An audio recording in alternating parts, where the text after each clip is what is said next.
আপনি ভাবলেন কি করে সেই মানুষটি আপনার সন্তানের ভালো চাইবে, যে আপনাকে পছন্দ করে না? যে মানুষটি কথায় কথায় আপনাকে খোঁচা মেরে কথা বলে, আপনার সাফল্যে ঈর্ষান্বিত হয়, আপনাকে দুই চক্ষে সহ্য করতে পারে না, সেই মানুষটি আপনার সন্তানকেও ভালোবাসে না। সে হয়তো সামনাসামনি আপনার সন্তানকে অনেক আদর ভালোবাসা দেখাতে পারে, কিন্তু ভেতরে ভেতরে সে আপনার সন্তানের সাফল্যে ঈর্ষান্বিত হয়। তাই সেই সব মানুষদের থেকে আপনার সন্তানকে সাবধানে রাখবেন, যে মানুষগুলো আপনাকে পছন্দ করে না। কারণ সেই মানুষেরা যদি আসলে আপনার সন্তানকে ভালোবাসতো, তাহলে তারা আপনাকেও কেয়ার করত। তাই এই সব মায়াজাল থেকে দ্রুত বেরিয়ে আসুন, সন্তানকে সাবধানে রাখুন। আসসালামু আলাইকুম, সবাইকে ওয়েলকাম করছি আমার আজকের আরও একটা ব্লগ দেখার জন্য।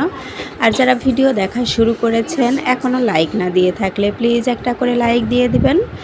আর আজকে হচ্ছে শুক্রবারের রান্না। কয়েকদিন ধরেই মাংস খাওয়া হচ্ছিল, তো ভাবলাম যে আজকে আর মাংস খাবো না, যতই শুক্রবার হোক।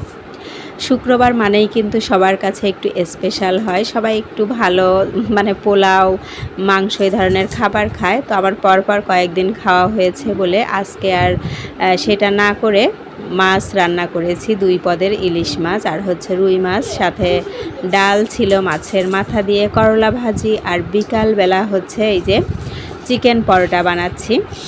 সাথে আপনাদের সাথেও একটু শেয়ার করলাম। তো আমি কিন্তু চিকেনগুলায় পেঁয়াজ কম হয়ে গিয়েছে, আমার এটা একটু ভুল হয়েছে।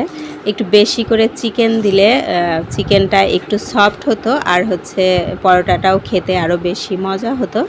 যাই হোক, আমি প্রথম বানাচ্ছি, তো আমার একটু ভুল হয়েছে, সেটা আপনাদের সাথে শেয়ার করলাম। আপনারা কেউ বানাতে গেলে চিকেনের মধ্যে একটু বেশি করে পেঁয়াজ দিবেন, আমি আসলে বুঝতে পারিনি। তো আমি কিন্তু 2 ভাবে পরোটাটা বানাচ্ছি। একটা হচ্ছে 2টা কিন্তু পরোটা বেলে নিয়েছি, তারপরে চিকেন ছড়িয়ে দিয়ে যে একটার উপর আরেকটা দিয়ে নিয়েছি। তো এটা একটু বেলে নিব।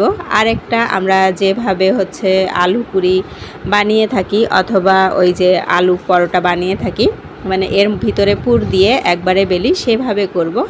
তো 2 ভাবেই তো আমি বানানোর পরে খেয়েছি।